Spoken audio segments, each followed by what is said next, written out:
Hey, welcome to Pretty Well. Do you want to get to the root causes of your health concerns? Do you find yourself Googling, why do I feel this way? And looking for solutions to feel great again? I'm Lisa Smith, and I too felt exhausted, achy, and like I was aging too quickly. I wanted to look and feel like myself again, and spent way too much time and money going to practitioners, even functional medicine practitioners, and not getting results. So I became a functional medicine practitioner myself and learned how to identify and fix root causes to health issues. The good news is there is so much you can do to reclaim your wellness. In this podcast, you'll find quick, simple, and evidence-based guidance that you can easily fit into your day so your energy will be soaring, your mind clear, and your skin will return to its beautiful glow. Let's dive in.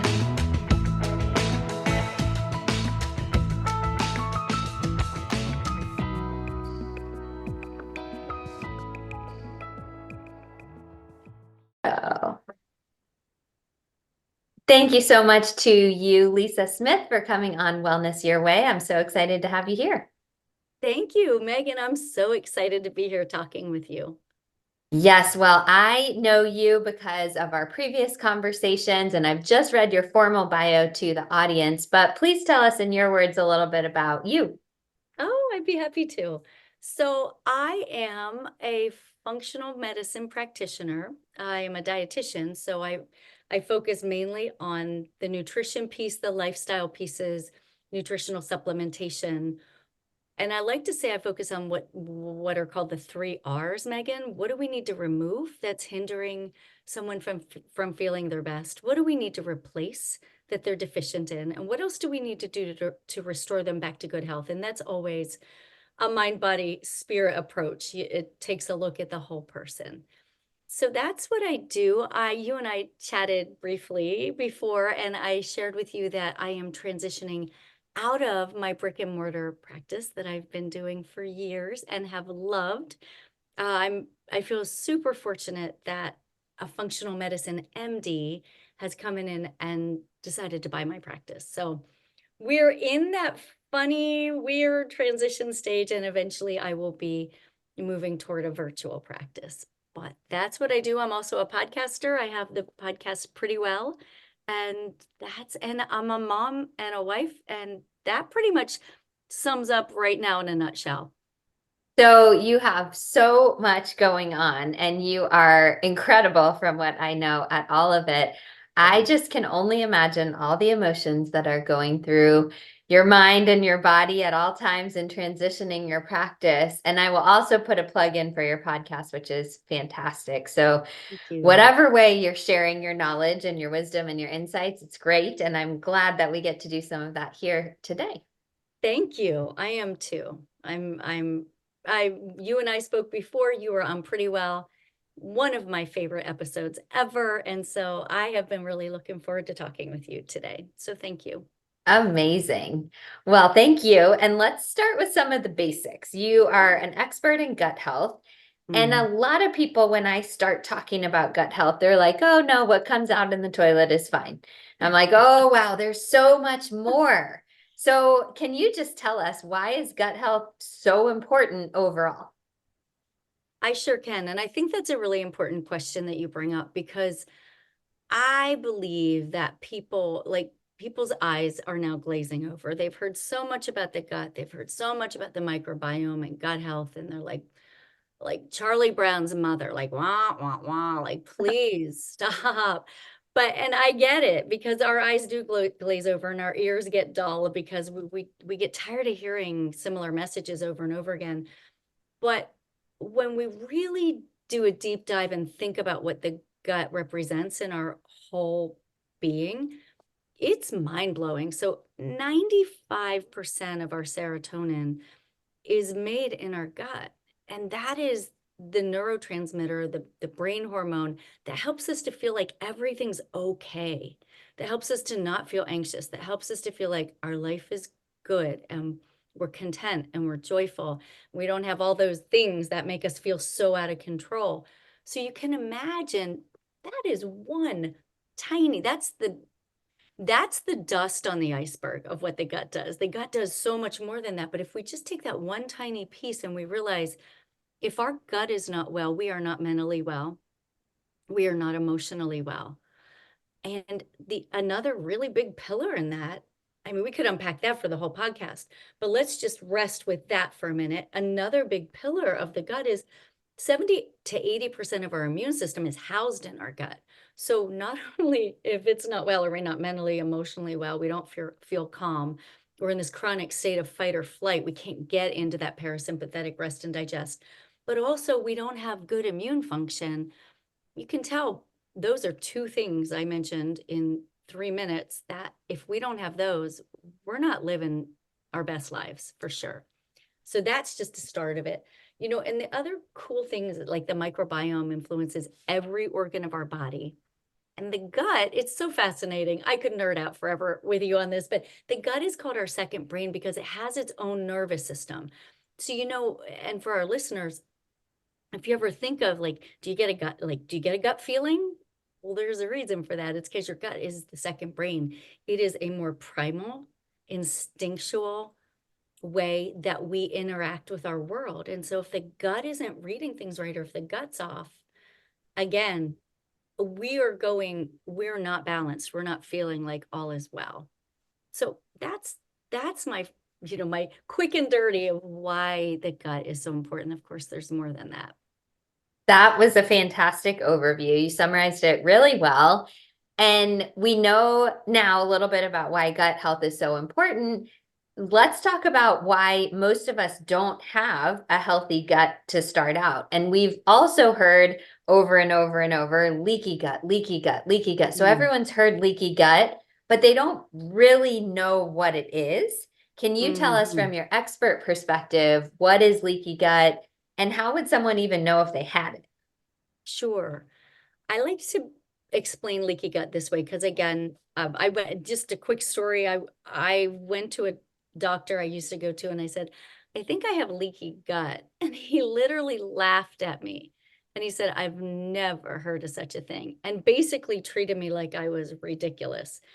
He's also the same doctor who told me I didn't have, that food sensitivities were not a thing. You either had an allergy or not. So obviously I don't have the same doctor anymore.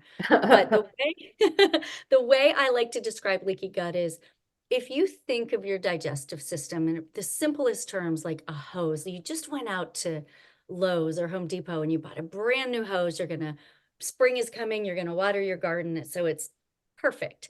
And think about that from your mouth to your butt. You got this hose, this brand new hose. Don't even think about the organs. And it does what it's supposed to.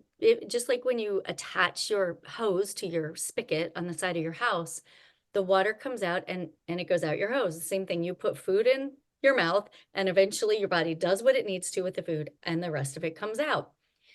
Well, if you had a bratty little neighbor kid who came over when you weren't looking and took some nails or pins and put holes in your brand new hose, and you went to water your garden, then yes, you would still get some water out, that's for sure. But you're going to see these little springs popping up all through the hose. That is a great illustration of what happens with leaky gut. And the problem with that is those particles, even though they still are microscopic, by the time they are leaking out, they're still too big for our body to use effectively. And now they're seen as a threat, just like a bacteria or a virus. So the body and the brain and the immune system look at that and say, that's not good. That's a threat. That's a problem. And now inflammation goes through the roof and you have these gut issues. And often you have far more issues, systemic issues all throughout the body. So that's leaky gut. Fantastic. Yeah, Oh, go ahead. I was just going to say, I like to use the picture because it can be really hard to figure out, what does that mean? But Yes. when you see that, yeah. So what causes it? So many things cause it. The first thing I think of, and it's just because this is where I go with it, doesn't mean it is the first thing, but I always think food sensitivities. And food sensitivities are like a chicken or an egg. Which came first, the food sensitivity or the leaky gut? But it really doesn't matter once you get into the cycle, because one causes the other to get worse and worse and worse. So if you have food sensitivities or a food allergy, which is slightly different, but they're both immune responses, then you are causing gaps in the tight junctions, or what are the tight cells in that hose, causing those little springs, those little leaks. So what happens then is you start to get this leaky gut. But when you get leaky gut, because more of the foods you eat are getting through that barrier before they should, now your immune system sees those foods as a threat. So the more you eat something, the more it becomes, you have more food sensitivities to what you like and eat. So people will say, oh my gosh, I ran this food sensitivity test and everything I like and eat is on there. That's not a coincidence. That's because that's how that cycle works. Some other things that are terrible for our gut, Roundup. And no one's going out and consciously eating Roundup, but we're eating Roundup every day. And if we're not defensive shoppers, meaning if we don't look at our food labels and look at the foods we're buying, we're getting significant amounts of Roundup in our system, and that puts holes in our gut worse than a lot of things. And then certain drugs, certain medications, certain things like NSAIDs, you know, ibuprofen, and those can really attack the gut. And then some other, you know, viruses. What have you found? There are so many things that can contribute to leaky gut, but those are kind of the big ones. Candida, H. pylori, those are kind of my big rocks in the jar. I completely agree with all of those. The one that I think we haven't covered yet that I find to be a common source is stress. Now, is Yes. stress, again, the chicken or the egg? Is it that your poor gut function then makes you more predisposed because you can't produce all the serotonin, dopamine, et cetera, and then you feel more stressed and anxious and it's a cycle that way? Or did stress the other way cause some of the leaky gut? I just do find in a lot of patients with leaky gut that they tend to be, and myself included, more of the high-strung, type A, stressed out people. And I don't think it's just a correlation. I think there's something there. That absolutely. I have found the same exact thing, and I'm in the same camp with you. So I totally get it. Yes. I think it was really interesting the way you described food sensitivities. So I'm going to try to say it again the way you said it for the benefit of the audience, and then see if you could tell me if that's correct, the way you described it. So let's say a person has a sensitivity to, I don't know, walnuts or something like that. And what's happening when they eat walnuts, then this is just causing a little bit of leakage, like the pesky neighbor kid poking a hole in the hose. Then that leakage incites this immune attack. So a little fragment of walnut gets into the bloodstream, microscopic particle. The immune system says, oh my gosh, walnut's not supposed to be in here. It flags it. It causes this immune response. And then because there's inflammation in there, then maybe they're eating spinach the next day or almonds or something that they initially did not have this food sensitivity to, but because the gut's so leaky and there's inflammation, then it's like this vicious cycle. Then all of a sudden, because you've been eating almonds all the time, you develop a food intolerance to that, and on and on and on. Is that correct? Yep, that is correct.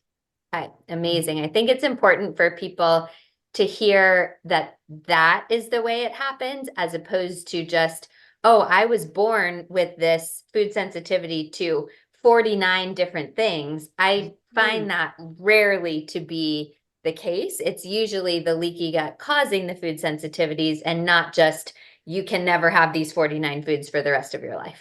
Absolutely. And just an aside, you know, something like gluten, there's often the question of, is it the gluten or is it that conventional bread and glutens are doused with Roundup, and now the Roundup has caused the damage and the Yes. inflammation, and now the body sees gluten as a problem. So, you know, I've had many people say, well, are people just getting diagnosed more often with gluten sensitivity, or what, you know, has it always been around? It has not. And the gluten itself is a different strain. The wheat is different. It's not what I grew up with. It's not what our parents grew up with.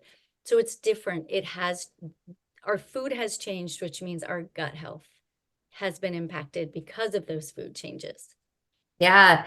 And unfortunately, it's impossible to know. Like we don't exactly know if it's just the changing structure of the gluten proteins, or if it's the Roundup, or a combination of both that's causing the issue. but it's really, really hard, almost impossible to get ancient wheat without any Roundup in the US these days. It's more possible in Europe and other places, but it's just hard. So most of the gluten we're eating is in some way, for someone with a sensitive gut, could be causing some issues. Do you agree with that, or would you adjust that? No, I agree with that. Absolutely. And I bet you have patients, and I do too, who have said, I can go to Italy and eat gluten, but I cannot eat gluten here. Yes, That's what absolutely. they are more traditional, more of what we used to have decades ago, and it's just different now. So I agree Yes. 100%. Mm-hmm. Really tough. Hopefully the food supply will change. We all got to do our little part. I don't think one person can change it all, but we're I don't chipping know. away. Yeah, I think we all have to be part of that solution for sure. Amazing. So let's say you have someone who has leaky gut, and the Mm, treatment is always going to be individual based on their unique symptoms and body and all kinds of things. But what are yeah. some of the common interventions that you might run on someone with leaky gut? Yeah. So remember when we talked about those three R's, what do we remove? What do we replace? What do we restore? So initially what I'll do is a deep dive. I'll do a deep health history, life history, nutrition history, and take a look at what do I think is a low-hanging fruit. If I see this person eats gluten 3 times a day, every day, I'm thinking we got to look at that. Or say it's something else. Say they do eat lots and lots of almonds, or they eat lots of something. That's a red flag because it's, first of all, it's imbalanced, and second of all, there's a likelihood there's a sensitivity there. Some other things I look to remove, and look for, things that could be pathogens. Like, is there an H. pylori overgrowth? Is there a Candida presence that's an overgrowth? Are there some toxins that are getting in? Are they eating a standard American diet that's just wrecking them? So that's the first thing I look at. What do we remove? And then I look at, what do we replace? What are just some normal things that bring about normal function? So for instance, we all digest our food with enzymes. We make them in our gut, and we use hydrochloric acid to break down our proteins. So many of us are deficient in that. So I look at, what are some obvious deficiencies? Even B vitamins, those help us to digest our food properly, magnesium. So I'm looking at what are obvious things that I replace. And then I start looking deeper, like, what do we need to do to restore that gut health? And that's when repair starts to come in. That's when when you start to replace things at a deeper level. So you're repairing, you're repopulating the gut. And that's when I'm looking at specific probiotics, prebiotics, postbiotics, as well as some reparative, like some very specific supplements and herbs like L-glutamine, zinc carnosine, aloe, slippery elm, marshmallow, those kinds of things. That's really amazing. Postbiotics are such a new field, and I am constantly trying to stay on top of the emerging research, but it's still something that I feel a little bit nebulous about. You Mhm. feel you feel excited about postbiotics, is that true? I do, and I feel like I'm, like you, just learning what is this? So it's the foods that make short chain fatty acids, which become the fuel for your gut. So sometimes you can just take a supplement that's a short chain fatty acid, or you can start to bring about more foods that your body likes that helps you make more of them. So there's specific fibers for the most part. Amazing. And this is where people may have heard of resistant starch powder or butyrate, which I'm shockingly getting a lot of people asking, hey, I saw butyrate on Instagram or something. Do I need to take that? I think these are really, really interesting, and I would say in many cases helpful, and we'll probably know a lot more in the upcoming years because I know lots of people are working hard on this. Yes, I have experimented with butyrate myself, and I like it. I do. I like it. I'm not sure that I could give you a specific why I like it. And I don't know, do you do this? I try everything on myself first before I Yes. ever have a patient or client try anything, I try it first because I want to know, what is that experience? Is it worth the money? Is there anything, are there any side effects that I want to be aware of? So I've been trying butyrate and I like it. Amazing. I do that, much to the chagrin of my supplement budget sometimes, but it's really fun to try all that stuff and test. Yeah. I test labs on myself all the time, but I have not yet tried butyrate. So I will add it to my list and I will let you know. Thank you for that. Okay. Okay. Just for brands, I've found Body Bio. I like that one. And there's Okay. another one from Designs for Health, and I think it's like tributyrate. I forget that one. So Okay. something like that. Great. Yeah. Yeah. I'll look Check it out. into them. Thank you. Sure. All right, let's talk about leaky gut and autoimmunity. Mm. They have an interesting and close relationship. Can you tell us about this and why this stuff is kind of increasing in prevalence these days? Yeah, I sure can. And even firsthand, I have Hashimoto. So my youngest kiddo is now 18, so I'm sure he loves being called a kiddo. But after I had him, gave birth to him, I was feeling extra tired, really tired. And I thought it was just, postpartum fatigue, sleep deprivation. I had a little tiny toddler girl and this little baby boy, and I thought I'm just tired. And no lie, Megan, a friend came to visit me who's more of like an acquaintance friend. She came to bring, a gift for the baby and a meal. And she looked at me and I thought I was doing pretty well. I really did. I thought I was kind of hanging in there and a trooper. And she looked at me, no lie. She said, "You look awful." I was Oh, like, what? But I oh, did. In retrospect, I did. And that was what I needed to hear because I was in denial. I thought it was sleep deprivation. I had let Hashimoto's go almost a year undiagnosed, and I was sick, sick, sick.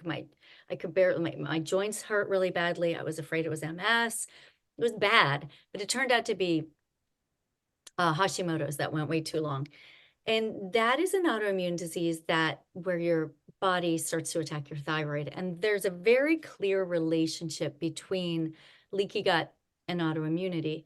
When we look at autoimmunity, it can be called the three-legged stool. And those three legs, there are always three legs to any autoimmunity.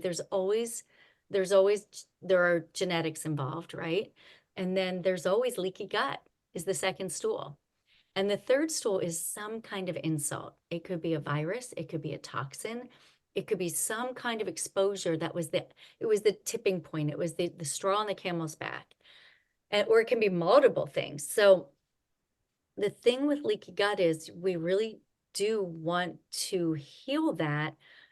And some people have put their autoimmunity into remission by healing their leaky gut.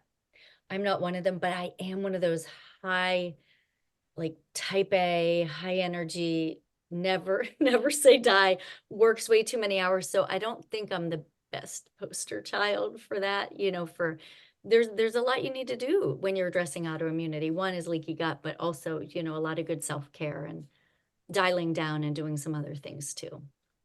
yes. I admire you for your vulnerability on that. And I share that that's the hard part for me too. The nutrition, no problem. I love eating healthily. The workouts, I got that, whatever. It's the letting down and not going a million miles an hour. That's always the hardest part for me as well. Yes, and it's what you and I talked about as business owners. It's always there are micro decisions. They may be tiny, but they're always floating in your head and they're always Yeah. spinning around. So if you do wake up in the middle of the night, you're thinking like 10 of them are coming at you at once. And so it's really hard to dial that back down. So I'm the same way. Love the nutrition, the exercise is great. Deep breathing I could do. I mean, all Yep. the things that are prescriptive. Sure, I can do that. I can do that. But it's just that dialing back down. Yes. Well, we're all works in progress. So Yeah, good that's to right. always have something fun to look forward to. Yes. Let's talk about a few other common digestive conditions. I always feel that people are surprised when I start talking about low stomach acid or hypochlorhydria, which is just as or more common as actual high stomach acid. So, Mhm. can you talk to us about this? Why might someone have low stomach acid? Is that even a thing? What does it look like? Tell us anything about that. it is a thing. And sometimes don't you feel like when you're talking about it, people are looking at you like, what? Like, Yes. are you sure? Because my Mm-hmm. symptoms feel like acid. And they Yes. are in a sense, but they're more that your food isn't digesting and it's sitting there and it's putrefying basically. But yeah, the low stomach acid is extremely common. Uh, but we just don't know about it because it's not talked about. And then it can be even more detrimental when someone gets on a PPI because it Yes. wipes out any little trace of stomach acid somebody had. Now, some people do truly have an overproduction of stomach acid. So those folks, I'm not saying that doesn't exist. I'm not talking about that, but uh, some people, type A blood people tend to have lower stomach acid. Isn't that I did interesting? not know that. Yeah, it's Wow. fascinating. And so that can be one factor. There are other factors. H. pylori is one of the biggest reasons why people don't make enough stomach acid. And people, everyone has some H. pylori, just like everybody has some fungus, everybody has bad bacteria, right? But it's when it reaches a threshold that it overgrows and becomes a problem that it suppresses the cells in our stomach that make some stomach acid. So we can't make enough stomach acid. And that causes so many problems. It causes, digestive problems. It causes GERD, which again, you think it's the opposite cause. It causes poor malnutrition, iron, it causes anemia. There's so much that low stomach acid can cause. So how would someone know if they, of course, we want them to come in and actually have virtual consultations with you, but if someone's just listening and being like, oh yeah, I have reflux, do I have low stomach acid or high stomach acid? How could they know? Yeah. Yeah. So with that can be tricky because the symptoms can be the same. Yeah. There is a test. There's a do-it-yourself. There are a couple do-it-yourself tests at home.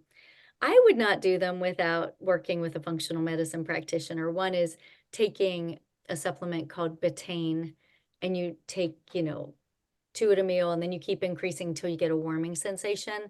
And then, you only go up to so many. And then if you don't ever get a warming sensation, the likelihood is you don't have enough stomach acid. There are a couple other DIY. Are there any you recommend? So I have done the betaine HCl with people. Mm. I know there is also one where you drink baking soda or something like Yes, that, but I've that's never it. done it. So I don't know Mm. enough to tell people on a podcast to do it. There is something like that. I can't remember it either. Yeah. Yeah, I think oftentimes we can tell somewhat by the symptoms and even asking if they've been on a PPI, well, did that help? And sometimes they're like, I don't know, like helped a little bit. I'm not sure. If it wasn't like a home run, then I often want to look further. We can do stool testing to assess that digestive enzyme capacity and inappropriate fat breakdown or fat maldigestion. There are lots of other things to do, but just like you, I think it's kind of hard to know just on the surface, just by talking to someone. Yeah. Yeah, I do too. I often see that when people if they do have hypochlorhydria, then not enough stomach acid, then if you start to replace that, they notice right away that they can tolerate protein in their meals much better. They can eat Yes. meat without problems. They don't bloat as much. They're more regular. They don't have as much gas. And that the same goes with enzymes. But if you're replacing enzymes and you're still dealing with a lot of that bloating, that irregularity, like the food sits in your stomach and it feels like a bowling ball, I'm putting my bets on low stomach acid. Yeah. Great observations. Let's do one other common condition, which is Candida. People Yeah. probably have heard of this one too, but don't really know what it is. So tell us more. Yeah, so a lot like some of the other things we've talked about, we all have some level of candida. It's when it becomes an overgrowth situation that it is a real problem. It can cause some nebulous symptoms, things like headaches, brain fog, terrible fatigue, achiness, rashes, things that you don't even link to your gut, but that's where it originates. White film in your mouth, white coating on your tongue, tendency toward yeast infections, gut issues, big time gut issues, some bloating. And the hallmark that I see when someone's like, I have the worst sugar cravings. Yeah. That for me is like, okay, that's a real red flag for me. But then we start putting together some of these other symptoms, that's when I start to think, I'm thinking Candida. Yeah. Really great. And what's a common one or two interventions that you would do for someone with Candida? Yeah. So what I do is I take a look at their diet and I see how many simple carbs and how much sugar is in Yep. there. And hidden sugars are the worst because they'll sneak in. But then what I'll do is I start with an anti-candida diet. It's what I call it. I just put it together for the people I work with. But it's just what do you need to start to remove right now because it feeds the candida. It's not a Yes. forever thing. I'm not a diet person. I like to teach people how to eat healthily for life. But when we're trying to really knock the candida back, we have to starve it, like pull out some of its fuel so it doesn't keep getting the upper hand.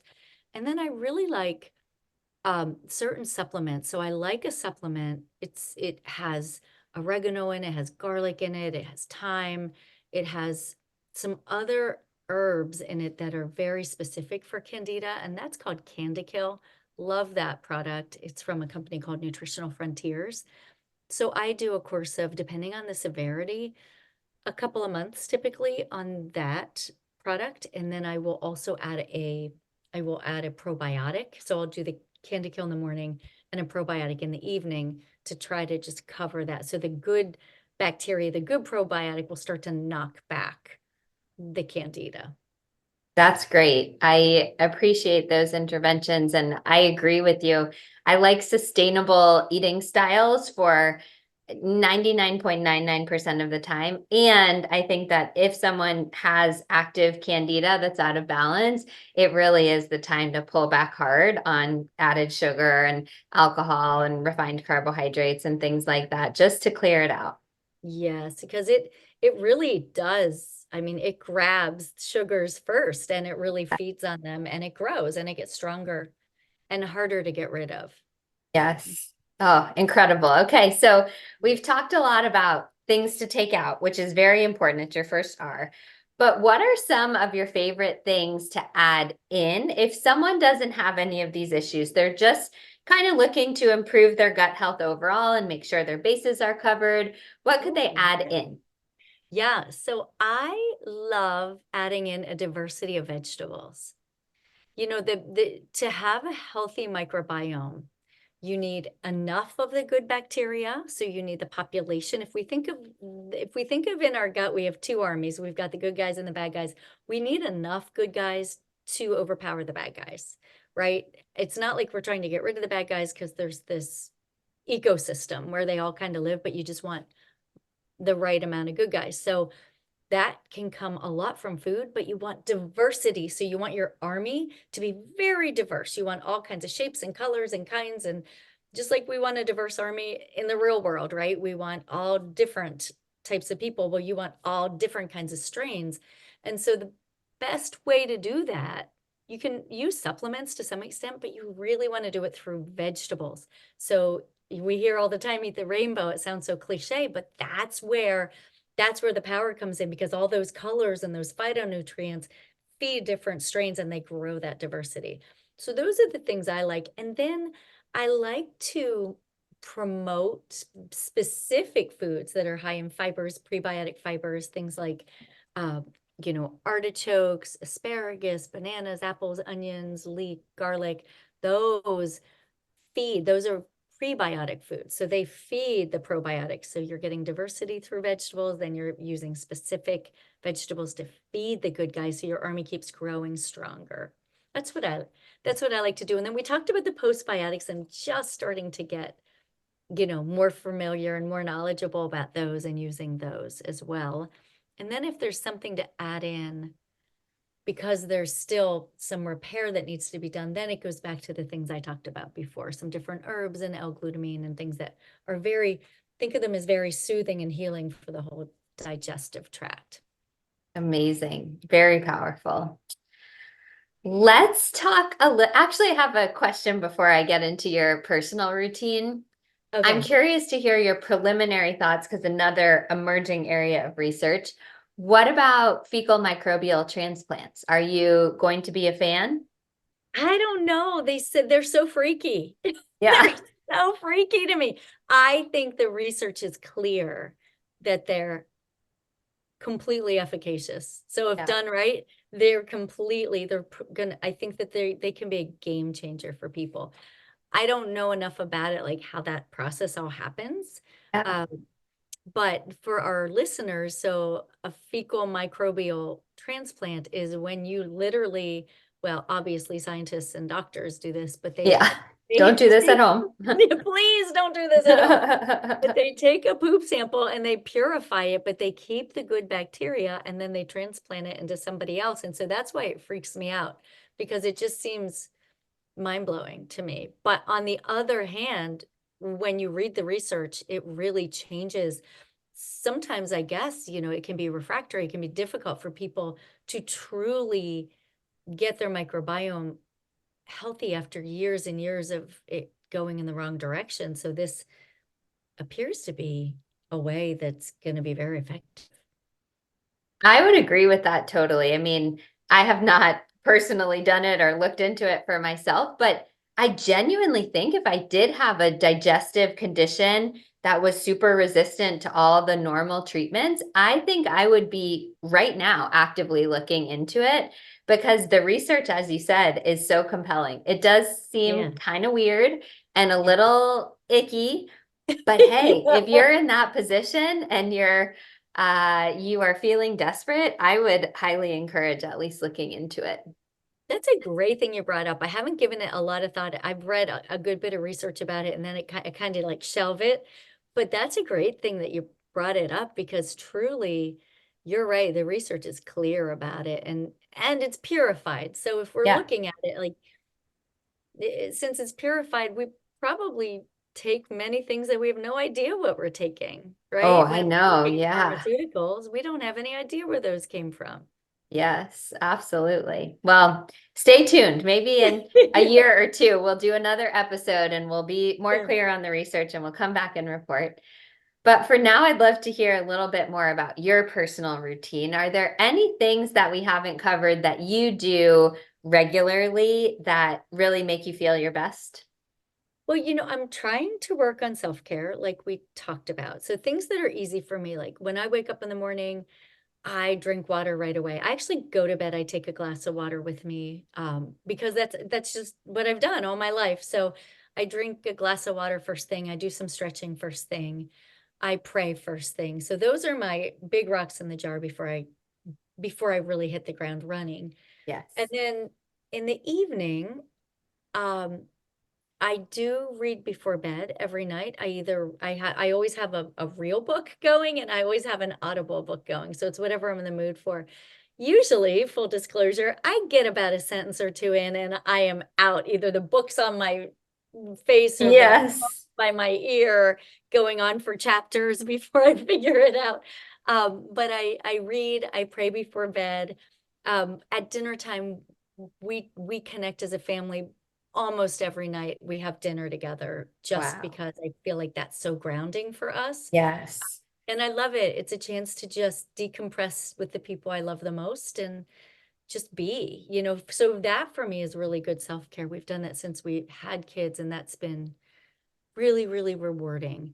At midday, I don't do a lot, but my goal is eventually to, be more intentional, to go for a midday walk or to go outside and do a little grounding. And I don't know, for our listeners, grounding is literally just connecting with nature. So it could be walking barefoot on the grass, or walking barefoot on the beach would be my preference. Ooh, yes. But just doing something to just get outside and get the energy from the sun, get the energy from the ground, and to just help your body to pour more into your body. And I am working on being more intentional with deep breathing. I do it, but I don't have a system yet. Amazing. I fully agree with that midday being the absolute hardest. It is Mhm. just, I mean, there are a million other things that we could be doing. And so it's hard to prioritize that. But I Yeah. notice such a difference, even if I just get outside for 10 or 15 minutes, like a very short walk, I feel so much better the rest of the day. So it's constantly something I'm striving for. That's such a great point. And it's like sharpening the saw. So if we actually take that 10 or 15 minutes, we're more productive than 10 or 15 minutes worth the rest of the day. We make up more than that. So if we could just hang on to that and say, I'm going to carve this out, that is my goal for sure. And I do Okay. have to give you a plug. Your pepper planner, I am just starting to dive into it. It is wonderful. It's amazing. So guys, go on Megan's website, get the pepper planner. It's so well done. You've put a ton of thought into that and I love it. Thank you. Well, it was truly a passion project for me. I just genuinely wanted to make it for myself. And then I thought, why not offer it to other people? But I've been using it myself since 2017 every day, and I just love it. It really makes a difference to my mental and physical health. I'm just getting into it, but I'm telling you, guys, you got to check this out. I mean, you have no idea I was going to say that, but I did not. it is beautiful. In every page, I'm like, there's more. There's more other planners I've had in the past. You have 3 or 4 pages that are a little bit unique and then they repeat themselves all through the planner, but yours is really unique. So anyhow, I just had to say that. That's going into my self-care. Well, My thank new you. I'm self-care. excited for you and Thank you. grateful for the plug. And Yes. now you can plug yourself. Please, if Oh, you want to leave the audience with any other thoughts, and then please tell them where to find you and connect with yeah. you online. Yeah, and so you and I have talked about that. That has changed. So because I'm transitioning out of this brick and mortar, my areas of contact have become much more limited because that is something I'm handing the baton over on. So right now, the best way to find me and follow me is on the Pretty Well podcast. So that's on Apple, Spotify, all the places where you listen to podcasts. And it's just called Pretty Well. And then to find me on social media, and Instagram is where I'm most active, is _podcast. We will absolutely link to both the podcast and the Instagram podcast page. And I know people will be very anxious to hear all of the wisdom that you have to offer over on the podcast. So thank you for that. And thank you so much for coming on Wellness Your Way. It was such a pleasure to have you here. It was a blast. I appreciate you having me on.